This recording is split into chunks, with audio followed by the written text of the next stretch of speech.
On the evening of November 24, 1971, the day before Thanksgiving, a man boarded a Northwest Orient flight in Portland, Oregon. He was unremarkable. Middle-aged. Wearing a dark suit, a black tie, and carrying a briefcase. He ordered a bourbon and soda, paid in cash, and handed a flight attendant a note. That note changed everything. By the time the plane landed, this man had extorted $200,000 from the United States government, strapped on a parachute, and leapt into a stormy night sky over the Pacific Northwest. He was never seen again. His name, or at least the name he gave, was Dan Cooper. And to this day, he remains the only unsolved case of air piracy in American aviation history. This is the story of D.B. Cooper. It was the Wednesday before Thanksgiving. Northwest Orient Flight 305 was a short domestic hop. Portland to Seattle. A routine 30-minute flight that most passengers would barely remember. Except this one. The man who called himself Dan Cooper purchased his ticket with cash at the counter. No ID was required in 1971. He took seat 18C, an aisle seat near the rear of the plane. He was polite. Quiet. Ordered his drink. Lit a cigarette. Then he handed flight attendant Florence Schaffner a note. Florence assumed it was the usual, a lonely businessman trying to slip her his phone number. She tucked it in her pocket without reading it. Cooper leaned over and said quietly, "Miss, you'd better look at that note. I have a bomb." Florence read the note. It stated clearly that Cooper had a bomb in his briefcase, and that he wanted $200,000 in negotiable bills, for parachutes, 2 primary, 2 reserve, and a fuel truck waiting in Seattle to refuel the plane. She informed the captain. The captain informed the airline. The airline informed the FBI.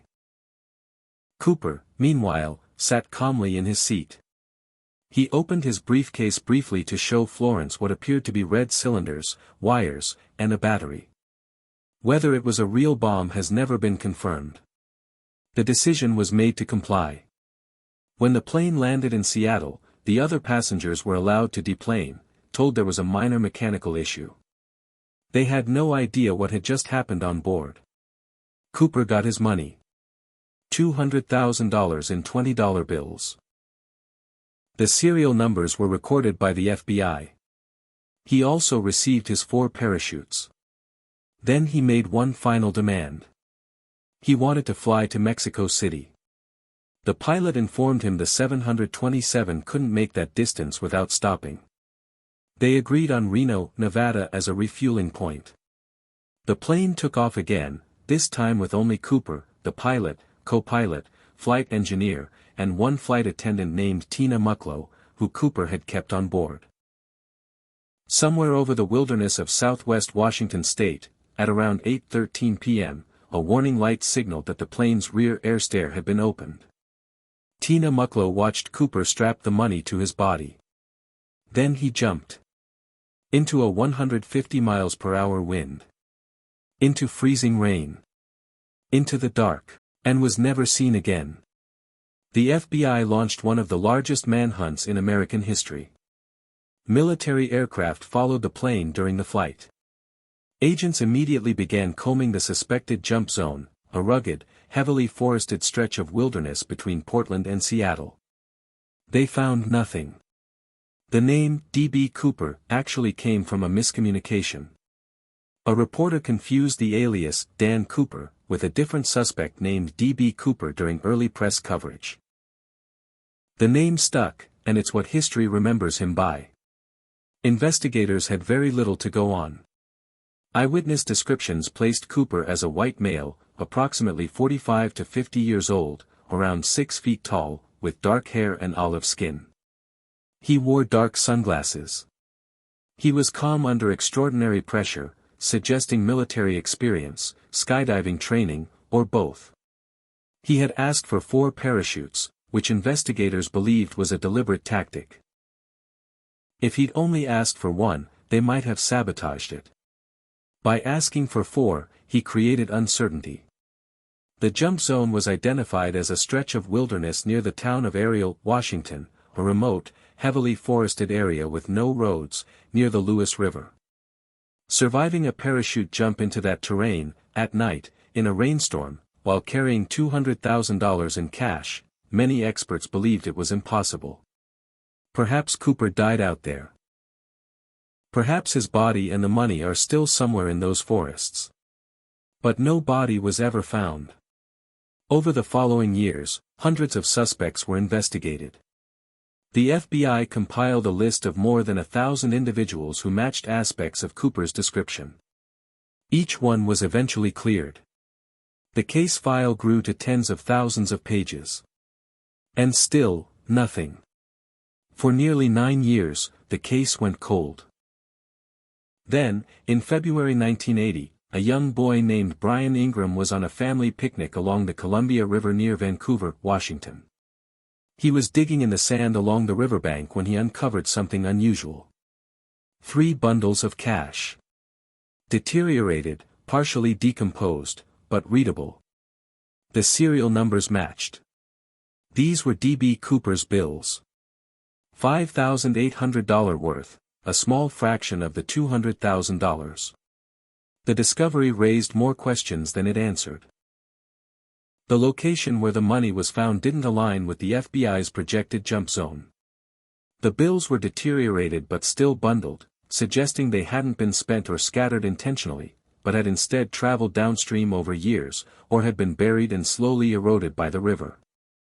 How did the money get there? Had Cooper landed near the river? Had he buried the cash and it washed away? Had his body decomposed somewhere nearby? No one knows. To this day, those 3 bundles of cash are the only physical evidence ever recovered in the D.B. Cooper case. Over the decades, dozens of men have been named as possible D.B. Coopers. Some came forward themselves. Some were named by family members after their deaths. Here are a few of the most compelling suspects. Richard Floyd McCoy Jr.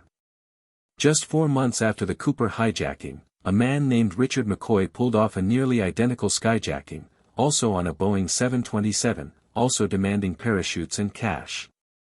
He successfully jumped from the plane and was later caught, convicted, and imprisoned. McCoy matched Cooper's physical description.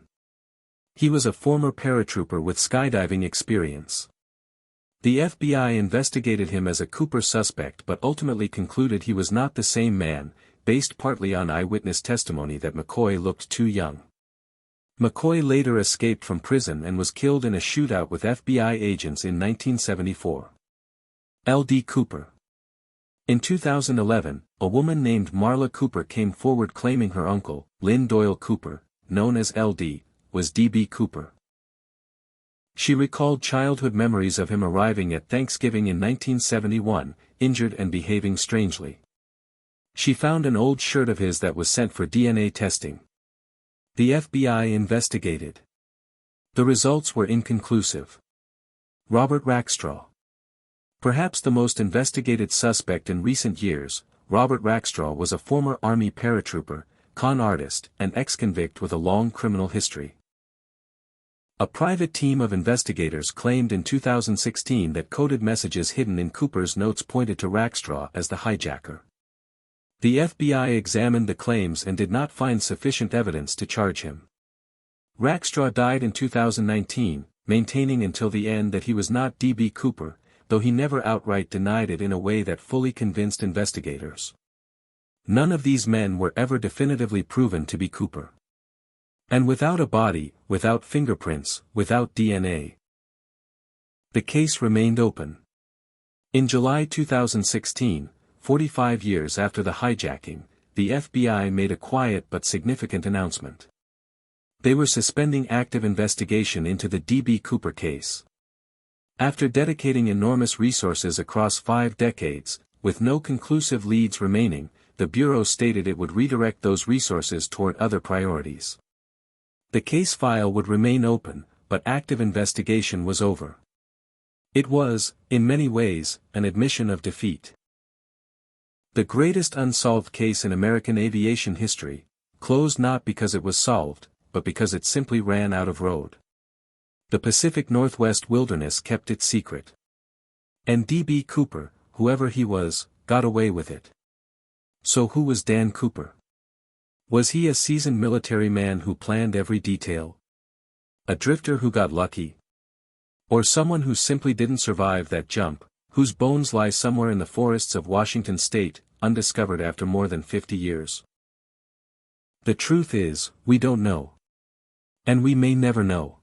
What we do know is this: on the night of November 24, 1971, a man walked onto a plane, changed the course of aviation security forever, and then disappeared into the dark. He left behind only a name that wasn't his, a mystery that's never been solved, and 3 bundles of weathered cash on a riverbank. If you found this story as fascinating as I did, subscribe. There are plenty more cases like this one. And let me know in the comments, do you think D.B. Cooper survived that jump? I'll see you in the next one.